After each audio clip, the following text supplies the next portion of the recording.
So on virtual digital currency, a lot of members have spoken. One aspect which was raised was government is giving a mixed signal. There doesn't seem to be a clarity. And this was raised by quite a lot of members. Supriya Sule ji raised it. Ritesh Pandey ji raised it. Pinaki ji raised it. So I just want to say, there is no confusing signals. We are very clear that there are consultations going on as to whether we want to regulate it, as to whether we want to regulate it to some extent or really very much or totally ban it, are all after the consultation which will be concluded, and once it's concluded, the matter will come out. But till then, we are taxing it also because there's a lot of reported activity happening there.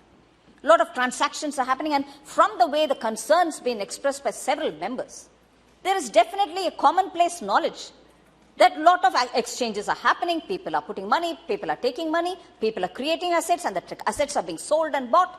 So, obviously, government made its position clear, saying we shall tax the money being generated out of it, and that is why we have come out with the proposal to tax at 30%.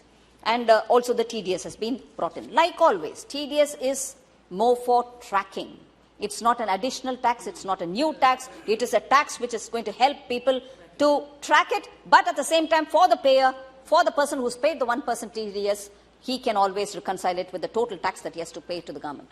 Minus it if he's paid more, or add it if he has to pay additionally. So there is no new taxation because of the TDS, but the TDS principle has always been same, and that probably is also one of the reasons why the tax base has widened. Not here on the digital, but in general, the tax base has been widening, where we had only about 5 point something earlier to start with in 2014. We are now touching 9.1 crore people, and that is because we are able to find the money trail of people who seem to be spending money, who file assessments sometimes, but who don't pay even if they are expected to pay. So TDS is always one legitimate way through which we are tracking the transactions and therefore being helpful to widen the base.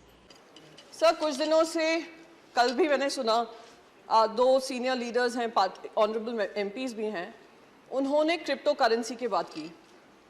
आज हमारा देश एकमात्र देश होगा पूरी दुनिया में जो क्रिप्टो करेंसी बिल लाने से पहले क्रिप्टो टैक्स लगा देता है, और एकमात्र वित्त मंत्री होंगी इस देश में जो कहती हैं पता नहीं लीगल है या इलीगल है, और वो मैं अभी नहीं बता सकती हूं। जब क्रिप्टो करेंसी रेगुलेशन आएगा तब हम बात करेंगे, पर हाँ, हम उस पर टैक्स जरूर लगाएंगे, हम उस पर टैक्स भी लगाएंगे, हम उस पर टीडीएस भी लगाएंगे। और मैं जब माननीय एमपी को सुन रही थी, सर कुछ भी नहीं है, सर कुछ भी नहीं है। हाँ, जरूर लगा दूंगी सर, अगर आपकी अनुमति होगी। वित्त मंत्री बता दो दे लीगल है या इलीगल। जी, तो मैं यहाँ पर बस ये बात कहना चाहूंगी सर कि हमारा टैक्स भी लग गया उस पर, हमें ये भी नहीं पता कौन सा स्टेटस है उसका, एसेट क्लास है, क्या क्लास में उसके अंतर्गत किया गया है। जिस तरीके से बताया गया इस पर टैक्स लगाओ, टैक्स लगाओ, टैक्स लगाओ और बढ़ाओ, क्योंकि बाकी सारे देश कर रहे हैं, उससे मुझे ध्यान आता है, और शायद सभी को ध्यान होगा, जब देश में कंप्यूटर आया था, देश में जब कंप्यूटर आया था तो हमारा ये विपक्ष ही था जो बैलगाड़ी लेकर बाहर आकर अपोज कर रहा था, कहा था लाखों लाखों युवा बेरोजगार हो जाएंगे, बेरोजगारी चरम सीमा पे बढ़ जाएगी, ये सरकार युवा विरोधी सरकार है। और क्या हुआ? कंप्यूटर आने के बाद अगर किसी देश को सबसे ज्यादा फायदा हुआ, देश के युवाओं को फायदा हुआ, वो भारत के बच्चों को फायदा हुआ। आज हम लोग बड़े बड़े लीडरशिप रोल्स में हैं, दुनिया भर में लीडरशिप रोल्स में हैं, तो उसका फायदा हमारे युवाओं को हुआ। तो बार बार ये कहना कि ये जो है बहुत ही गंदी चीज हो रही है, बहुत ही गलत चीज हो रही है, क्योंकि हमें नहीं समझ में आ रही है, तो ये गंदी ही होगी। ये बिल्कुल मुझे वो बात याद आती है कि बच्चों से कहा जाता है बचपन से ही, और हमारे भारत में ये विशेष करके होता है, तुम अगर इंजीनियर बनोगे, डॉक्टर बनोगे या आप चार्टर्ड अकाउंटेंट बनोगे, वही करियर होते हैं, बाकी सारे करियर गलत होते हैं।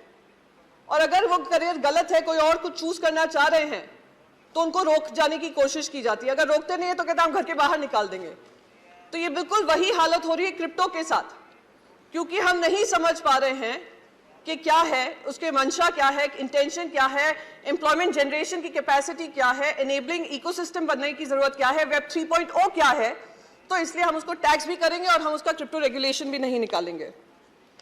सर मैं एक चीज यहां पर बहुत इंपॉर्टेंट दूसरी चीज यहां पे कहूंगी, मैंने आपको कंप्यूटर का उदाहरण दिया, ऐसे ही इंटरनेट जब आया था देश में ही क्या दुनिया में, हर डिस्ट्रप्टिव टेक्नोलॉजी आपको भी डिस्टर्ब करेगी, पॉलिसीज को डिस्टर्ब करेगी, और हमारी जिम्मेदारी बनती है कि हम उस टेक्नोलॉजी के आगे बनकर एक रेगुलेटरी फ्रेमवर्क बनाएं और इससे हम घबराएं नहीं।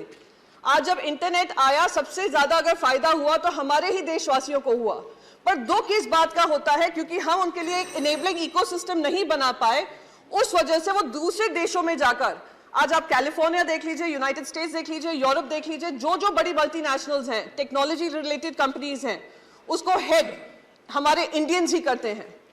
तो आज वही टैलेंट अगर हमारे देश में ऐसी कंपनीज बनाता तो क्या हमारे देश को फायदा नहीं होता? Sir I will just conclude with just one last bit कि sir we are living in the world of web 3.0. Either we choose to bite the bullet or we dodge the bullet.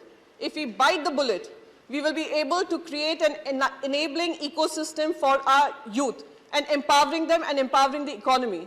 If we choose to dodge the bullet, we can continue to feel great that Indians are doing well abroad. Thank you. And we can conclude, sir, just one last second, sir. We can continue to take pride in the reflected glory, but at the cost of empowering our own nation. So I would request the Finance Minister to think about it, and thank you so much, sir. With these words, I conclude my speech. Thank you.